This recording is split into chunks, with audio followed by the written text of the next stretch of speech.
Hello guys, welcome back. दोस्तों, आजकल online job market में इतना कंपटीशन बढ़ गया है। अगर आप उस भीड़ में स्टैंड करना चाहते हो तो आपका रेज्यूमे इफेक्टिव, पावरफुल और अट्रैक्टिव होना चाहिए। आज हम डिस्कस करेंगे कैसे आप एक बढ़िया रेज्यूमे बना सकते हो, लेकिन उसके लिए थोड़ी सी मेहनत, थोड़ा टाइम, थोड़ा एफर्ट तो ज़रूरी है और उसमें आपका थॉट भी ज़रूरत पड़ेगा। तो चलिए डिस्कस करते हैं। इस वीडियो को हम 3 फेज में डिस्कस करेंगे। सबसे पहले देखेंगे रिक्रूटर्स पॉइंट ऑफ व्यू से उन लोग क्या सोचते हैं। फिर हम देखेंगे points to be remembered while making resume. अगर आप रेज्यूमे बना रहे हैं तो क्या क्या ध्यान में रखना चाहिए। और तीसरा, स्ट्रक्चर ऑफ द रेज्यूमे। सो चलते हैं। दोस्तों, वीडियो अच्छा लगा तो ज़रूर लाइक करें, ट्रू होटेलिया चैनल को आप सब्सक्राइब करें और बेल आइकन को प्रेस करना ना भूलें ताकि मेरे वीडियोस सबसे पहले आप तक पहुंचे। फ्रेंड्स, सबसे पहले हम समझेंगे कि रिक्रूटर्स पॉइंट ऑफ व्यू से हमको क्या देखना चाहिए। दोस्तों, एक रिक्रूटर को एक जॉब पोजीशन के लिए सैकड़ों या हजारों एप्लीकेशंस आता है और उसको इतना रेज्यूमे व्यू करना पड़ता है। तो आपका रेज्यूमे को वो एक लैंडिंग पेज की तरह लेता है। जैसे आप किसी वेबसाइट या ई कॉमर्स साइट में जाते हो, आपको लगता है कि पेज बहुत ही इंटरेस्टिंग है, आपको इन्फॉर्मेशन इजीली कलेक्ट कर पा रहे हो, कुछ ऑफर दिखता है उसमें, तभी जाके आप डिटेल चेक करते हो। एग्जैक्टली वैसे ही आपका रेज्यूमे को वो व्यू करता है। He takes it at a glance, एक बार देखता है, फिर देखता है कि उसमें कुछ टाइपो एरर नहीं है, रेज्यूमे रिलेवेंट है, आपका जो इन्फॉर्मेशन दिया है वो उस जॉब से रिलेटेड है, तभी जाके वो अंदर जाके आपका रेज्यूमे को व्यू करता है। तभी आपको चांसेस रहता है कि आप शॉर्टलिस्ट हो जाएं और इंटरव्यू के लिए आपको बुलाया जाता है। सेकंड जो बात है, आपका जो कुछ कीवर्ड्स है वो आपका रेज्यूमे में होना चाहिए, क्योंकि रिक्रूटर्स जो होते हैं वो कीवर्ड से ही ऑनलाइन आपको सर्च करता है। अगर आपका प्रोफाइल उनको मिल जाता है उस सर्च क्राइटेरिया में, तो जाके आपको मेल आता है और आपको इंटरव्यू के लिए बुलाया जाता है। तो ज़रूरी है कि वो कीवर्ड्स आपके रेज्यूमे में होना चाहिए। फ्रेंड्स, नेक्स्ट हम डिस्कस करेंगे points to remember while making a resume. अगर रेज्यूमे बना रहे हैं तो क्या क्या पॉइंट्स आपको ध्यान में रखना चाहिए। सबसे पहला पॉइंट जो कि सबसे इंपॉर्टेंट है, it has to be tailored to the position.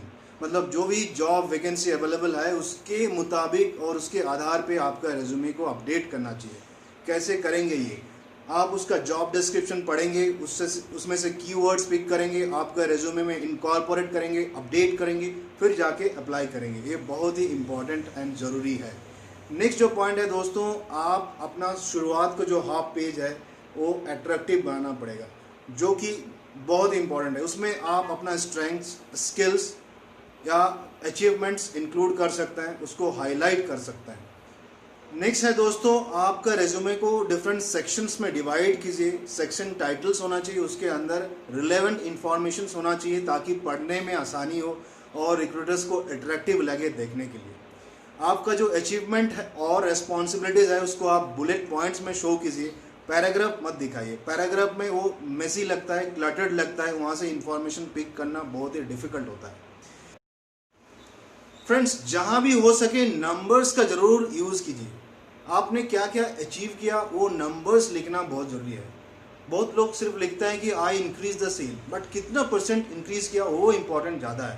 तो ये नंबर्स आप अपने ऑब्जेक्टिव में या फिर आपका रोल्स एंड रेस्पॉन्सिबिलिटी में या फिर आपका अचीवमेंट में आप ऐड कर सकते हैं, जिससे वैल्यू बढ़ता है रेज्यूमे का। आपका रेज्यूमे को हाईलाइट करने के लिए आप बोल्ड कर सकते हैं कीवर्ड्स को, बट अंडरलाइन मत कीजिए, जिससे रेज्यूमे मेसी बन जाता है। दोस्तों, फर्स्ट पर्सन का यूज़ मत कीजिए जब आप सेंटेंस को शुरुआत कर रहे हैं। For example, I created this environment या आई मोटिवेटेड द टीम। इंस्टेड आप सीधा वर्ब से शुरू कीजिए सेंटेंसेस, जैसे motivated the team, created this environment, like this.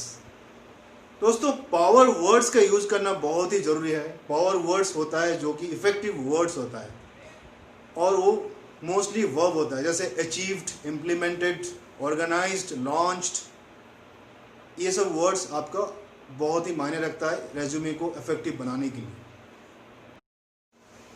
Friends, professional fonts he use कीजिए रेज्यूमे में, जैसे एरियल, टाइम्स रोमन और कैलिब्री।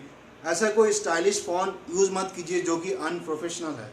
और यूजुअली 10 to 12 साइज आप यूज़ कर सकते हैं, जो कि एक रेगुलर साइज है डिपेंडिंग ऑन योर प्रोफाइल और लेंथ ऑफ द रेज्यूमे। और सेक्शन टाइटल्स के लिए आइडियली 14 to 16 यूज़ कर सकते हैं, जिससे एक बढ़िया फॉर्मेट बनता है। दोस्तों ये भी इंपॉर्टेंट है कि आप कंसिस्टेंट रहे, मतलब आपका font size through out the resume consistent रहे, आपका bullet points through out the resume consistent रहे, ताकि यूनिफॉर्म लगे रेज्यूमे। दोस्तों रेफरेंस नंबर या ईमेल आईडी ऐड करने की ज़रूरत नहीं है, लेकिन आप ये लिख सकते हैं कि रेफरेंस अवेलेबल ऑन रिक्वेस्ट। अगर रेफरेंस आपको मांगा जाता है बाद में, तभी आप दे सकते हैं। दोस्तों आप अपने रेज्यूमे में सर्टिफिकेशन, लाइसेंसेस, अवार्ड्स ऐड कर सकते हैं, अपना लैंग्वेज स्किल ऐड कर सकते हैं, और अपना हॉबीज़ या इंटरेस्ट आप ऐड कर सकते हैं अगर उस जॉब पोजीशन से रिलेटेड है। Last but not the least, proof read जरूर कर लीजिए। ग्रामेटिकल एरर के लिए, टाइपो एरर के लिए वो बहुत इंपॉर्टेंट है, क्योंकि आपका अगर टाइपो एरर रहेगा तो वो अनप्रोफेशनल दिखता है। रिक्रूटर सोचता है आपको सीरियसनेस नहीं है रेज्यूमे बनाने के लिए, तो टाइपो एरर नहीं होना चाहिए, ग्रामेटिकल एरर्स नहीं होना चाहिए आपके रेज्यूमे में। दोस्तों अब हम थर्ड फेज मतलब स्ट्रक्चर या format of the resume discuss करेंगे। हम लोग एक बेसिक रेज्यूमे लेंगे होटल इंडस्ट्री से, बट आप किसी भी फील्ड में ये अप्लाई कर सकते हैं और ऐसे रेज्यूमे बना सकते हैं। तो लेट्स गो फ्रेंड्स, जैसे कि आप देख रहे हैं हम लोग रेज्यूमे की शीट पे आ चुके हैं। सबसे पहले हम डिस्कस करेंगे पर्सनल इन्फॉर्मेशन के बारे में, जिसमें आप अपना नाम को हाईलाइट कर सकते हैं इस तरह से बड़ा फॉन्ट लेके। आप अगर करिकुलम विटे या रेज्यूमे टॉप में लिख रहे हैं, उसको बड़ा फॉन्ट से हाईलाइट करने की ज़रूरत नहीं है, क्योंकि सबको पता है वो एक रेज्यूमे है। आप पर्सनल इन्फॉर्मेशन में अपना एड्रेस, मोबाइल नंबर और ईमेल एड्रेस ज़रूर ऐड कीजिए, क्योंकि अगर रिक्रूटर को आपको पहुंचना है तो इसी के माध्यम से पहुंचेगा और उसको ज़्यादा ढूंढना नहीं पड़ेगा आपके रेज्यूमे में। आप अपना लिंक्डइन प्रोफाइल ऐड कर सकते हैं अगर वो वैल्यू ऐड कर सकता है। इसके अलावा आप कुछ नहीं डालेंगे अपना पर्सनल इन्फॉर्मेशन इधर। आप gender, religion, date of birth और मैरिटल स्टेटस ये सब ज़रूरी नहीं है यहाँ डालने के लिए। नेक्स्ट आप लिखेंगे करियर ऑब्जेक्टिव या जॉब प्रोफाइल या रेज्यूमे समरी जिसको बोलते हैं। उसमें आपको बहुत ध्यान देना पड़ेगा ताकि ये बहुत कंपेलिंग हो, बहुत अट्रैक्टिव हो। इसमें यूजुअली इंफॉर्मेशंस ऐड कर सकते हैं, जैसे job profile and years of experience, 1 या 2 टॉप अचीवमेंट या कोर रेस्पॉन्सिबिलिटी एंड डिज़ायर्ड गोल। ये सारे इंफॉर्मेशन यहाँ पर होना चाहिए, जो कि बहुत कंपेलिंग होना चाहिए रिक्रूटर को पढ़ने के लिए। इसमें एक रेस्टोरेंट सुपरवाइजर्स जो कि 5 साल के एक्सपीरियंस है, वो रेस्टोरेंट मैनेजर के लिए अप्लाई कर रहा है, तो इस तरह से आप लिख सकते हैं। Proactive, dependable restaurant supervisors with 5 years expertise in guest handling, service quality maintaining, prompt complaint resolving, awarded 2 times employee of the month in 2019, seeking a managerial position where I can utilize my innovative hospitality skills while following the work ethics and upholding the reputation of the company। आप अपनी तरह से लिखेंगे, आपका जो job position में आप apply कर रहे हैं उस हिसाब से अपना skill set, experience and desired goal ऐसे लिख सकते हैं। उसके बाद दोस्तों स्किल सेट आप लिखेंगे, जो कि बहुत इम्पॉर्टेंट है, और ऐसे आप बुलेट पॉइंट से लिखेंगे जो कि इजीली रीडेबल है। नेक्स्ट दोस्तों आप लिखेंगे एक्सपीरियंस। एक्सपीरियंस जो है आप रिवर्स क्रोनोलॉजिकल ऑर्डर में लिखेंगे, मतलब सबसे पहले लिखेंगे आप अपना करंट रोल, और उसमें आप अपना पोजीशन ऊपर लिखेंगे, कंपनी के नाम नीचे, और साइड में आप अपना ड्यूरेशन लिख सकते हैं, कितना दिन वहाँ काम किए। आप सिर्फ मंथ लिखेंगे तो काफ़ी है, डेट लिखने की ज़रूरत नहीं है। उसके जस्ट नीचे आप अपना अचीवमेंट लिख सकते हैं उस कंपनी में, with the numbers wherever possible as I mention before, और उसके बाद रिस्पॉन्सिबिलिटी लिखेंगे। तो जैसे ही आपका हाफ पेज खुलेगा तो उसमें रिक्रूटर को personal information, career objective, skill set and पहला कंपनी का अचीवमेंट ज़रूर उसको दिखेगा। तो इस तरह से उसको सारे इन्फॉर्मेशंस आपके बारे में मिल जाएगा जो आप समझाना चाहते हैं और जो आप प्रोजेक्ट करना चाहते हैं टू द रिक्रूटर।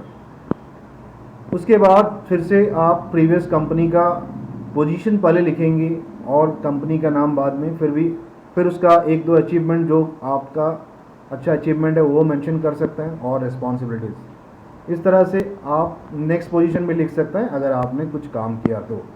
उसके बाद इंडस्ट्रियल ट्रेनिंग एंड प्रोजेक्ट के बारे में लिख सकते हैं।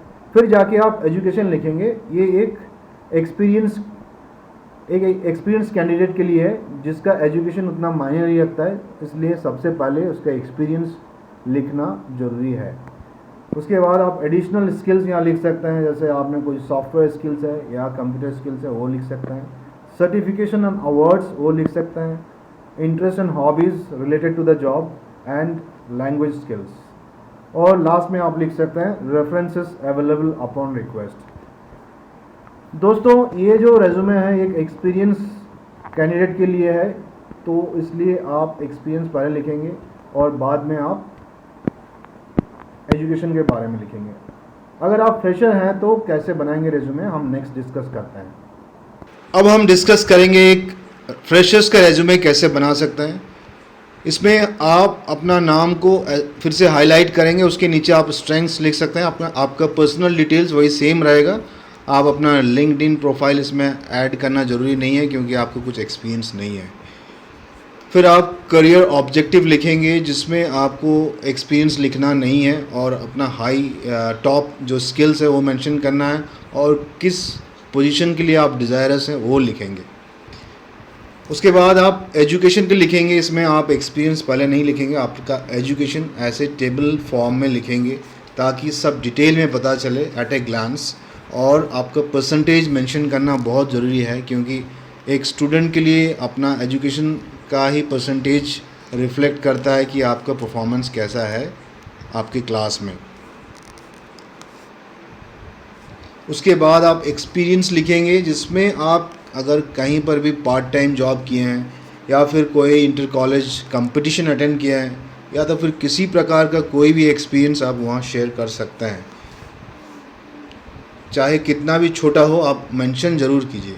उसके बाद आपके इंडस्ट्रियल ट्रेनिंग या प्रोजेक्ट आप जो भी काम किए हैं उसके बारे में लिख सकते हैं। Interest and hobbies and as usual जो पिछले ये में था, बट इसमें मेजरली आपको मेंशन करना है एजुकेशन जो कि टॉप में रहेगा।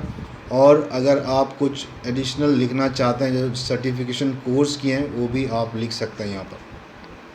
दोस्तों अगर आप इस तरह से मॉडर्न रेज्यूमे बनाना चाहते हैं तो आप किसी ऐप को डाउनलोड कर सकते हैं या वेबसाइट में जाके बना सकते हैं और आपको ये डिसेंट कलर चूज़ करना है।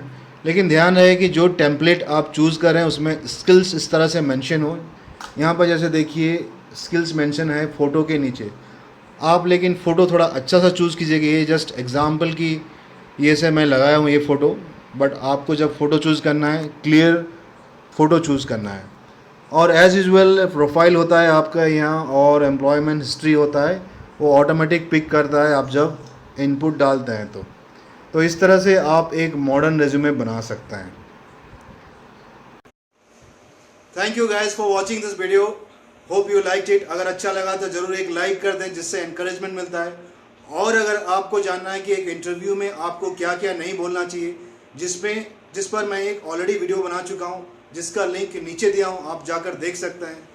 और इस वीडियो में और क्या आपको जानना है आप वो कमेंट में बता सकते हैं और आगे आपको क्या वीडियो देखना है वो भी कमेंट में बता सकते हैं ताकि मैं उस हिसाब से वीडियो बना सकूं। चलिए मिलते हैं नेक्स्ट वीडियो में। Good by two all, love you all.